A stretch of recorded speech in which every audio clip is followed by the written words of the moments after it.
We were a small crew of 3, embarking on a project to create a nature documentary in the Sonoran desert for a streaming network. I operated the camera, Owen was the producer and director, and Sage managed the sound and technical aspects. The excitement was palpable. This was a big opportunity for us. If this project turned out well, we would likely land contracts for multiple future projects. We traveled for hours, making our way deep into the desert.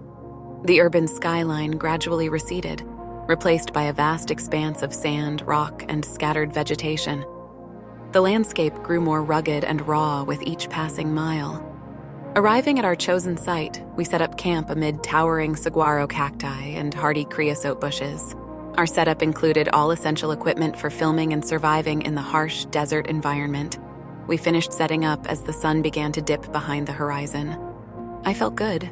Despite the challenges ahead, we were prepared to make the project a success. This shoot was more than just a job to us. It was a chance to share the beauty and brutality of this unique desert landscape with millions of viewers. Little did we know what lay ahead, or how dramatically our mission was about to change. Once we'd settled into our camp, I took it upon myself to scout out the immediate surroundings. I climbed a nearby hill to get an overview of the area and capture some still shots of the sprawling desert landscape at sunset. From my position on the hill, my eyes were drawn to an unusual pattern in the distant valley. Something didn't blend with the desert's usual randomness, a sense of order where there shouldn't be one.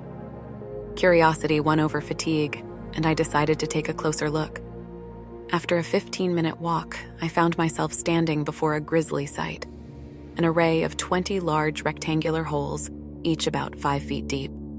They were graves. 6 were filled, their soil still loose, not yet settled by time or weather. The rest, neatly dug and waiting, were a stark contrast to the otherwise undisturbed desert. A chill coursed through me despite the desert heat. I examined the filled graves. Even to my untrained eye, it was apparent that some were fresher than others.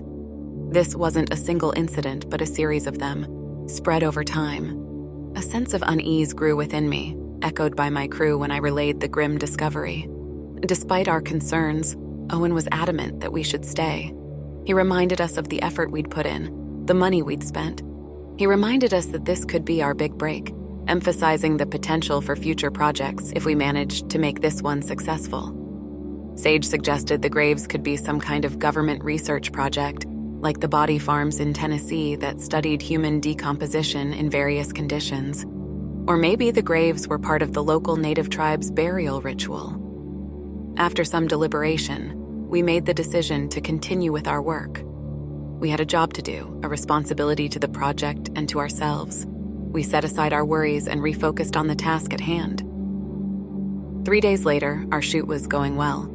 We'd captured some incredible footage, and the initial concern about the graves had started to fade. After we wrapped for the day, I found myself on the nearby hill, scanning the valley with my binoculars. As I looked down at the graves, I realized 2 more were filled. Now there were 8 in total. I also spotted fresh vehicle tracks carved into the dusty desert floor. The sight of them made my heart beat faster. In the distance, I could barely make out faint dust trails rising into the air. I lowered the binoculars, fighting a rising tide of fear. I returned to the campsite to inform Owen of my findings. I detailed the filled graves, the vehicle tracks, the dust trails. My voice was steady, but there was a crack in my composure that was hard to hide. Owen listened, his face hidden under his sun hat. He understood my fears about the graves, yet he stood firm, emphasizing the need to finish the project. We'd invested so much, and its success mattered to all of us. His insistent determination was hard to accept. Sage shared my concerns, but since we were just 2 days from completing the shoot, she proposed we stay and finish. As troubled as I was by the graves, I reluctantly agreed. As I'd soon learn, I should have trusted my instincts. We continued to film without issue. The heat was constant, the terrain tough, but we made progress. Each day brought the satisfaction of seeing our work come together, helping to quiet our worries. On the 9th day, I woke up earlier than usual. In what had become a part of my morning routine, I walked to the nearby hilltop and trained the binoculars on the gravesite in the distant valley. searching for evidence of further activity. When I peered down at the graves, my heart dropped to my stomach when I saw a fresh mound of earth. Another grave was filled, and next to it, on a large rock, a stark warning was spray-painted in red, a single word: go. A wave of terror swept over me. I called out to Owen, now awake, and thrust the binoculars into his hands, pointing him towards the horrifying scene. His face hardened when he saw the message. He returned the binoculars without a word. Once more, I peered through them, scanning the desert for more clues about our situation. A flicker of movement caught my eye. My heart froze. Far to the south, I spotted a group of men near a black SUV parked on a hill. They were little more than dots in the distance, but I could still make out bandanas covering their faces. One had something slung over his shoulder that looked like an AR-15. Another was scanning the area with binoculars, the lenses glinting in the harsh desert sun. He turned to look directly at me. Fear washed over me as I watched him signal to the others. We'd been spotted. The men started to get into the SUV, and my heart beat against my chest like a hammer.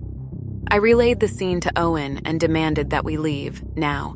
There wasn't any room for debate, no time to consider the stakes of our project. We were in danger and we needed to get out immediately. We rushed back to our camp. The thrill we'd felt setting up the camp for our big break had given way to raw fear. We hastily tossed cameras, sound gear, and other expensive items into our vehicle. The camping supplies were left behind, discarded in our desperate dash to escape. Owen fired up our vehicle and accelerated away from the camp. In our rearview mirror, I could see the black SUV coming after us, tearing across the desert terrain at a shocking speed. Our peaceful desert was now the backdrop to a heart-stopping chase under the unyielding sun. It was a nerve-wracking pursuit that felt like an eternity.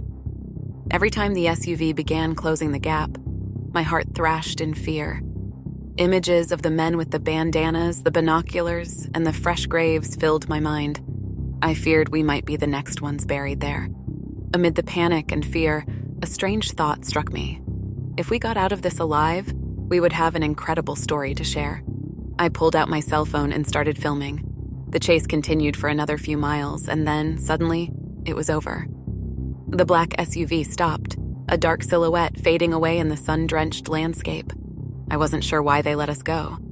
Maybe the chase was merely a scare tactic, or maybe they had run out of gas.